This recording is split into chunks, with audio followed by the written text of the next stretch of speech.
आज की ये वीडियो खास तौर पर उन लोगों के लिए है जो अपनी मुसीबतों से, अपने कर्जों से मुक्ति चाहते हैं। आज हम बात करने वाले हैं गजेंद्र स्तोत्र के पाठ के बारे में। श्रीमद् भागवत गीता के 3रे अध्याय में इसका आपको वर्णन मिल जाएगा।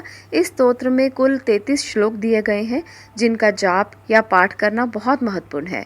इस स्तोत्र में एक हाथी का मगरमच्छ के साथ होते हुए युद्ध का वर्णन किया गया है। हिंदू धर्म को मानने वाले इस प्रमुख स्तोत्र का जाप जीवन में किसी भी प्रकार की परेशानियों से तत्काल आपको मुक्ति दिलाता है। गजेंद्र मोक्ष के इस पाठ के पीछे एक कथा है। एक बार की बात है, हाथियों के राजा गजेंद्र अपने समूह के साथ घूमने निकले थे। इसी दौरान उन्हें जोर से प्यास लगी। अपनी प्यास बुझाने के लिए वो एक विशाल तालाब के तट पर पहुंच गए, जहां पर जल ग्रहण किया। इसके बाद उस तालाब में मौजूद कमल के फूलों की खुशबू से वो मंत्रमुग्ध हो गए। वो सरोवर में जल क्रीड़ा के लिए उतर गए। इसी तालाब में मौजूद एक मगरमच्छ ने गजेंद्र यानी कि हाथी को अपने दांतों से उसके पैर को दबोच लिया। गजेंद्र को जब दर्द का एहसास हुआ तो पहले उसने मगरमच्छ से अपने आप को छुड़ाने की बहुत कोशिश की, लेकिन उसके सभी प्रयास जो थे वो असफल हो गए।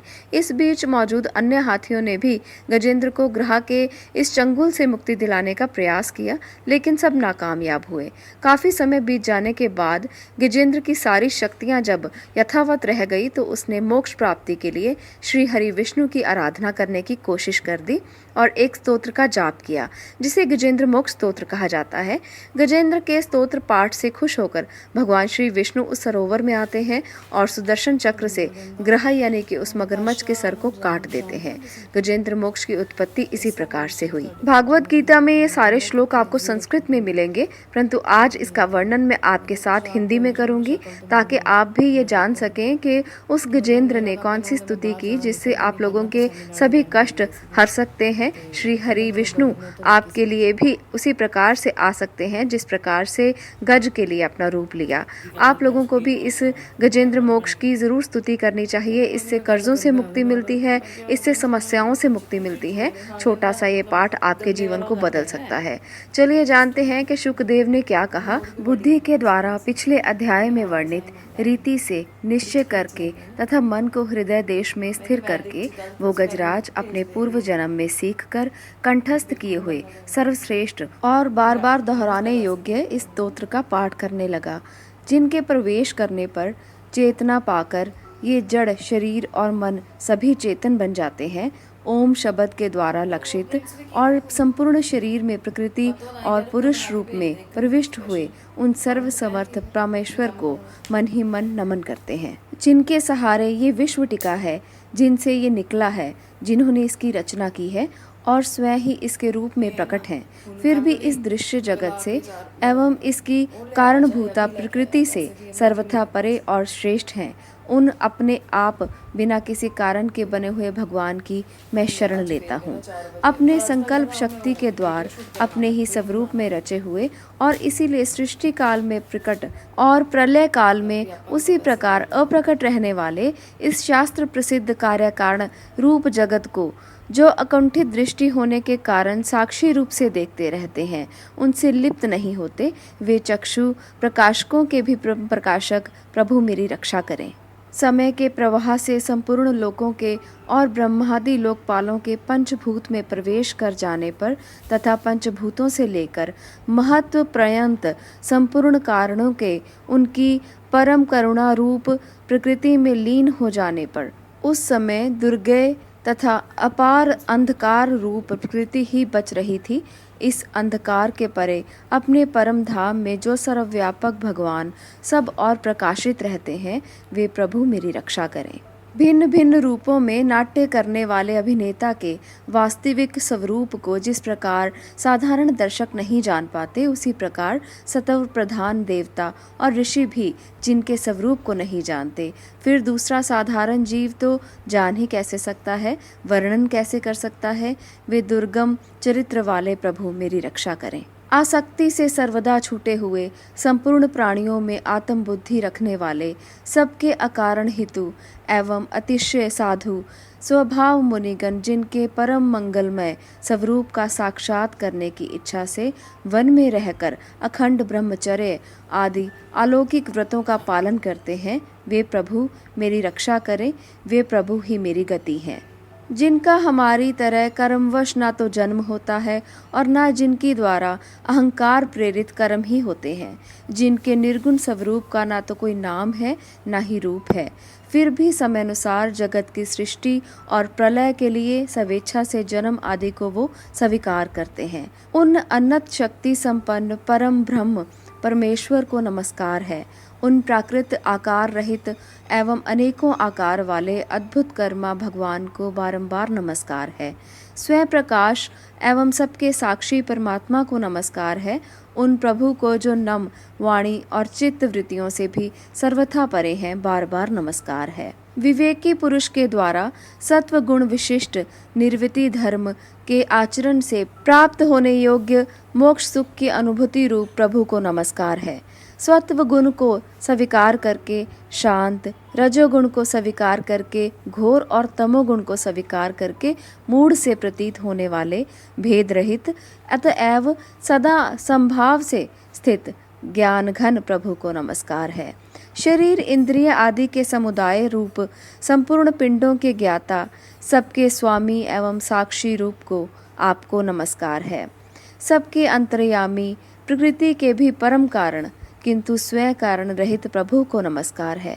संपूर्ण इंद्रियों एवं उनके विषयों के ज्ञाता समस्त प्रतीतियों के कारण रूप संपूर्ण जड़ प्रचंड एवं सबकी मूलभूता अविद्या के द्वारा सूचित होने वाले तथा संपूर्ण विषयों में अविद्या रूप से भासने वाले आपको नमस्कार है। सबके कारण किंतु स्वयं कारण रहित तथा कारण होने पर भी परिणाम रहित होने के कारण अन्य कारणों से विलक्षण कारण आपको बारंबार नमस्कार है। संपूर्ण वेदों एवं शास्त्रों के परम तात्पर्य मोक्ष रूप एवं श्रेष्ठ पुरुषों की परम गति भगवान को नमस्कार है। जो त्रिगुण रूप काष्ठों में छिपे हुए ज्ञान रूप अग्नि है, उक्त गुणों में हलचल होने पर जिनके मन में सृष्टि रचने की ब्रह्मावृत्ति जागृत हो उठती है तथा आत्म तत्व की भावना के द्वारा विधि निषेध रूप शास्त्र से ऊपर उठे हुए ज्ञानी महात्माओं में जो स्वयं प्रकाशित हो रहे हैं, उन प्रभु को मैं नमस्कार करता हूँ। मुझ जैसे शरणागत पशु तुल्य जीवों को अविद्या रूप फांसी को सदा के लिए पूर्ण रूप से काट देने वाले, अत्यधिक दयालु और दया करने में भी आलस्य ना करने वाले नित्य मुक्त प्रभु को नमस्कार है। अपने अंश से संपूर्ण जीवों के मन में अंतर्यामी रूप से प्रकट रहने वाले सर्वनियंता अनंत परमात्मा आपको नमस्कार है। शरीर, पुत्र, मित्र, घर, संपत्ति और कुटुंबियों में आसक्त लोगों के द्वारा कठिनता से प्राप्त होने वाले तथा मुक्त पुरुषों के द्वारा अपने हृदय में निरंतर चिंतित ज्ञान स्वरूप सर्वसमर्थ भगवान को नमस्कार है। जिन्हें धर्म अभिलाषित भोग, धन तथा मोक्ष की कामना से भजने वाले लोग अपनी मनचाही गति पा लेते हैं, अपितु तो उन्हें अन्य प्रकार के अयाचित भोग एवं अविनाशी पार्षद शरीर भी देते हैं। वे अतिशय दयालु प्रभु मुझे इस विपत्ति से सदा के लिए उबार लें। जिनके अनन्य भक्त जो वस्तुतः एकमात्र उन भगवान के ही शरण हैं, धर्म, अर्थ आदि किसी भी पदार्थ को नहीं चाहते, अपितु उन्हीं के परम मंगलमय एवं अत्यंत विलक्षण चरित्रों का गान करते हुए आनंद के समुद्र में गोते लगाते रहते हैं। उन अविनाशी, सर्वव्यापक, सर्वश्रेष्ठ ब्रह्मादि के भी नियामक, अभक्तों के लिए प्रकट होने पर भी भक्ति योग द्वारा प्राप्त करने योग्य, अत्यंत निकट होने पर भी माया के आवरण के कारण अत्यंत दूर प्रतीत होने वाले, इंद्रियों के द्वारा अगम्य तथा अत्यंत दुर्विज्ञ, अंतरहित किंतु सबके आदि कारण एवं सब और से परिपूर्ण उन भगवान की मैं स्तुति करता हूँ। ब्रह्मादि समस्त देवता, चारों वेद तथा संपूर्ण चराचर जीव नाम और आकृति भेद से जिनके अत्यंत क्षुद्र अंश के द्वारा रचे गए हैं, जिस प्रकार प्रज्वलित अग्नि से लपटें और सूर्य से किरणें बार बार निकलती हैं और पुनः अपने कारण से लीन हो जाती हैं, उसी प्रकार बुद्धि, मन, इंद्रियां और नाना योनियों के शरीर, यह गुणमय प्रपंच जिन स्वयं प्रकाश परमात्मा से प्रकट होता है और पुनः उन्हीं में ही लीन हो जाता है, वे भगवान ना तो देवता हैं, न असुर हैं, न मनुष्य हैं, न तिर्यक योनि के प्राणी हैं, ना वे स्त्री हैं, ना पुरुष और नपुंसक ही हैं, ना वे कोई ऐसे जीव हैं जिनका इन तीनों ही श्रेणियों में समावेश हो सके, ना वे गुण हैं, ना कर्म है, ना कार्य है, ना ही तो कोई कारण है। सबका निषेध हो जाने पर जो कुछ बच रहता है वही उनका स्वरूप है। वे ही सब कुछ हैं। ऐसे भगवान मेरे उद्धार के लिए आविर्भूत हों। मैं इस ग्रह के चंगुल से छूटकर जीवित नहीं रहना चाहता, क्योंकि भीतर और बाहर सब ओर से अज्ञान से ढके हुए इस हाथी के शरीर से मुझे क्या लेना है। मैं तो आत्मा के प्रकाश को ढक देने वाले उस अज्ञान की निर्वृत्ति चाहता हूँ, जिसका कालक्रम से अपने आप नाश नहीं होता, अपितु भगवान की दया से तथा ज्ञान के उदय से होता है।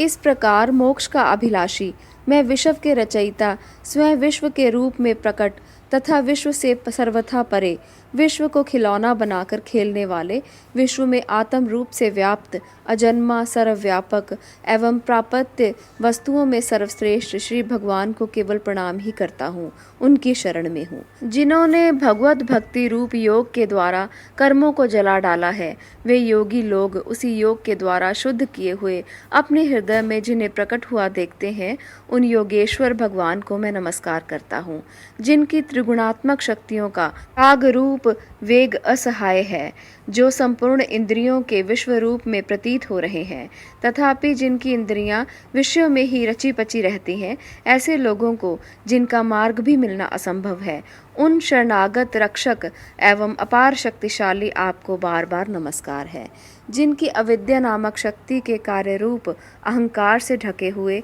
अपने स्वरूप को यह जीव जान नहीं पाता, उन अपार महिमा वाले भगवान की मैं शरण में आया हूँ।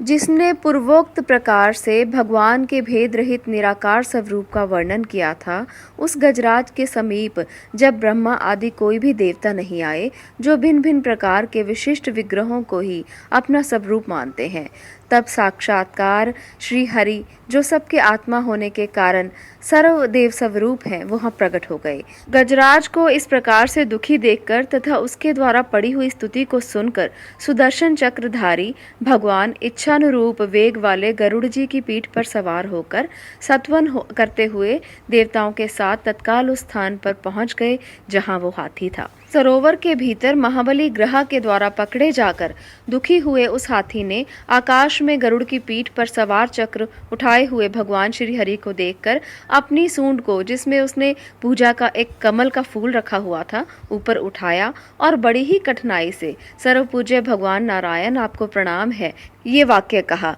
उसे पीड़ित देखकर अजन्मा श्री हरि एकाएक गरुड़ को छोड़कर नीचे झील पर उतर आए। वे दया से प्रेरित हो ग्रह सहित उस गजराज को तत्काल झील से बाहर निकाल लाए और देवताओं को देखते ही देखते चक्र से मुंह चीरकर उसके चंगुल से हाथी को उबार लिया। हिंदू धर्म शास्त्रों के अनुसार जब आप किसी भयंकर मुसीबत में फंस जाएं, तो गजेंद्र मोक्ष के पाठ करने से भगवान विष्णु आपको उस मुसीबत से बाहर निकाल लेंगे, जिस प्रकार से उन्होंने गजेंद्र नाम के गज को मगरमच्छ के मुंह से बाहर निकाल लिया। गजेंद्र मोक्ष स्तोत्र का ये पाठ सबसे अच्छा तब रहता है जब सूर्योदय से पूर्व स्नान करके पूर्व की ओर मुख करके किया जाए। इस मोक्ष का पाठ जो है वो आप करें और आप लोगों के जीवन में जो भी समस्याएं हैं, आपको सबसे मुक्ति मिलेगी। खासकर ये जो पाठ है, इसको करने से कर्जों से मुक्ति मिलती है, ये माना जाता है। तो इसलिए जिस व्यक्ति पर भी बहुत अधिक कर्जा है, वो गजेंद्र मोक्ष के इस पाठ को ज़रूर करें।